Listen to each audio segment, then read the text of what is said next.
Minha pergunta é sobre o day after, o dia seguinte. Hoje nós estamos vendo aí, pelo menos na velha imprensa, bafafá, rumor e tudo ou recados, né, sendo dados pelo sistema, de retaliação. O Silas Malafaia talvez ser investigado pela Polícia Federal e por aí vai. Eu quero uma avaliação do senhor, deputado, em relação a isso. O povo mostrou força, Bolsonaro, a direita, a oposição ao PT mostrou força, alimentou a esperança de muitos brasileiros. O sistema não vai deixar barato. Essa é a imagem que muitos fazem do que vem acontecendo até hoje. O que o senhor espera daqui para frente? O que pode ser feito? Outras manifestações, mostrar ainda mais força, mostrar que não vão nos intimidar? E o senhor está esperando realmente retaliação em relação a alguns nomes chaves que organizaram ou que se destacaram muito nessa manifestação? Perfeito, Rodrigo. Ótima pergunta. Vou começar pela análise que eu tenho repetido e vou expor aqui também. Na minha visão, foram 3 fatores principais observados nessa manifestação. O primeiro, normalmente eu deixo ele para o final, mas como já revelei agora há pouco, quando eu fiz a introdução, o primeiro deles é que Bolsonaro é o líder inconteste na direita, capaz de mobilizar centenas de milhares de pessoas, né? Pode ter gente na direita que não goste dele, no centro, na esquerda com certeza ninguém gosta, né? Mas não tem como não admitir o poder de mobilização de Jair Bolsonaro. Acho que isso precisa ficar muito claro. Então, qualquer pessoa que pense em... e aí eu vou usar um termo muito feio, mas justamente porque é o termo escolhido pela imprensa que não gosta do Bolsonaro, qualquer um queira o espólio dele, né? Porque falam disso, já que ele é inelegível, precisa saber que as pessoas que estavam ali nas ruas, muitas delas foram por obra e convocação de Jair Bolsonaro. Então, isso fica muito claro, não tem como não admitir isso. E, obviamente, que antes de tentar encontrar novas lideranças na direita, quem é de direita e ainda não entendeu que o maior desafio não é criar uma nova liderança, mas é garantir que a direita possa permanecer como força política no Brasil ativa, não entendeu nada do que está acontecendo no Brasil.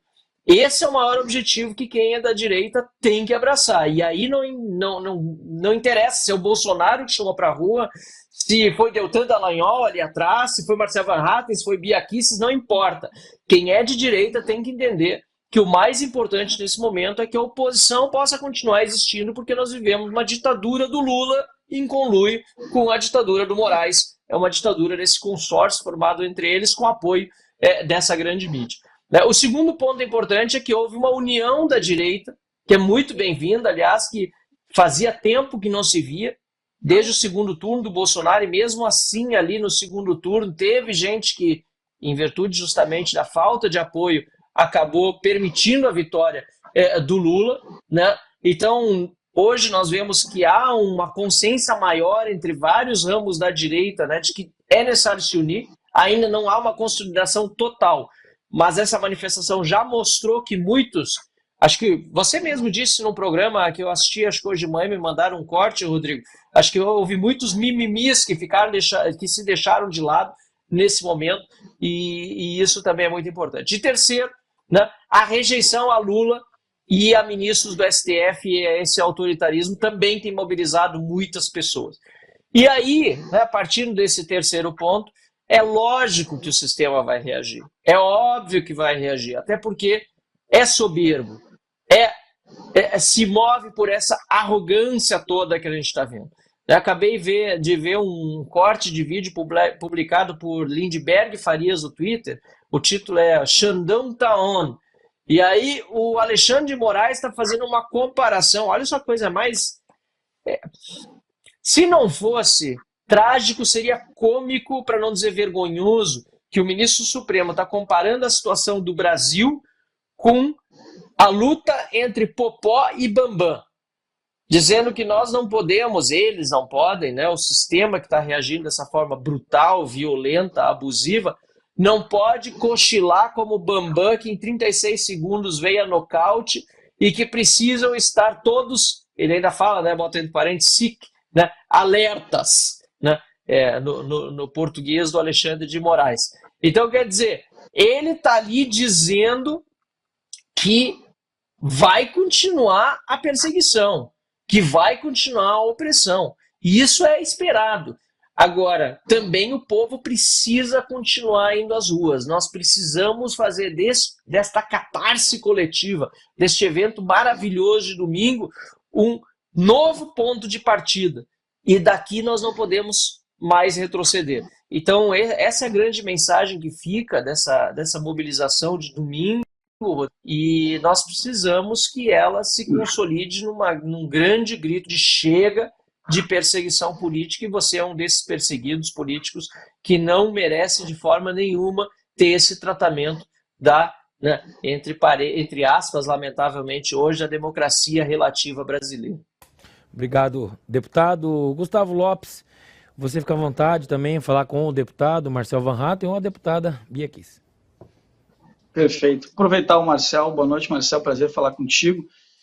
Eu acho que o Consta trouxe muito bem, né, esse rebote, né, que era esperado, né, essa reação que era esperada do governo e do consórcio ali, né, em relação à manifestação liderada pelo presidente Bolsonaro ontem.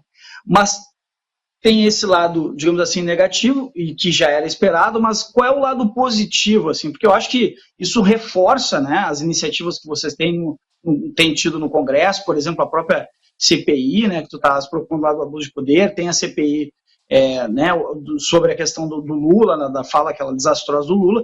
Isso, de certa forma, mostra um fortalecimento, né, do campo da direita, e como tu bem colocasse, as pessoas se sentem mais confiantes agora, porque a gente passou por um período, digamos assim, de ressaca, né, em 2023, sobretudo ali no primeiro semestre, e agora as pessoas começam a despertar dessa ressaca e voltar a ter esperança, voltar a ter expectativa. E eu acho que, de certa forma, isso, como o Lula vem numa decadência, assim, digamos assim, numa descendente, né, fez aquelas bobagens todas de forma intencional, e eu concordo com a Bia, foi de forma intencional, mas a reação foi muito forte, e culmina com esse ato de ontem, né, na Paulista, que mostra uma força muito grande da oposição.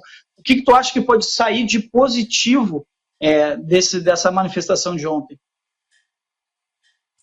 Olha, para começar, é exatamente isso, né?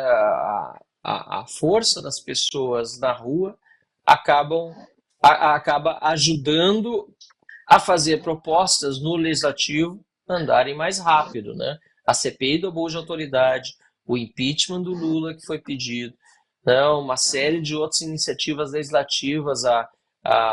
A deputada Bia Kicis tem várias propostas para limitar também o poder dos ministros, a questão das decisões monocráticas, né, Bia? A questão do foro privilegiado, tantas coisas que são pautas populares, nunca deixaram de ser, né? Começam a fazer mais sentido para quem está aqui em Brasília, porque vem que a maioria do povo brasileiro realmente é a favor desses temas, né? Não tem como esconder aquele monte de pessoas na Paulista. Pode ter até alguém dizendo que tinha 185 mil pessoas.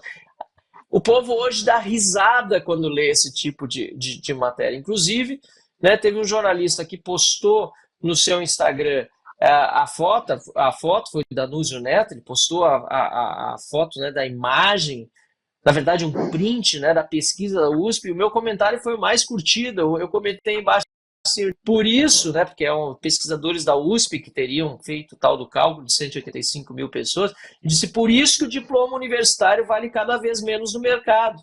É lógico, porque as universidades hoje, lamentavelmente, estão tomadas por esquerdistas e por métodos científicos que de ciência não tem nada. Não tem como dizer que tinha 185 mil pessoas ali. Se ali tinha 185 mil pessoas, como é que dizem que na parada gay tem 4 milhões? Sabe? São coisas que são absolutamente desconexas com a realidade. O pessoal tem que tentar se entender.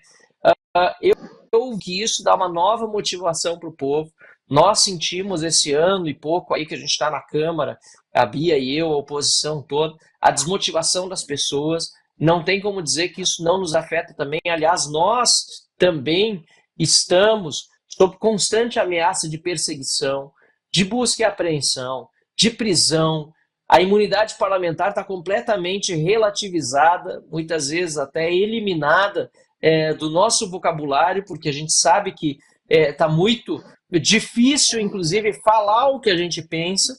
Mas com esse apoio do povo, eu tenho certeza que muitos deputados que vinham falando menos do que gostariam vão passar a se manifestar mais também, porque sabem que tem um respaldo de milhões de brasileiros, não só os que foram na rua, na Paulista, mas que saíram nas ruas das suas cidades, ou que acompanharam pela internet e que curtiram. Enfim, nós sabemos que continuamos sendo a maioria. O que aconteceu com a eleição do Lula foi um acidente de percurso e a gente sabe por quem esse acidente, inclusive, foi causado, né?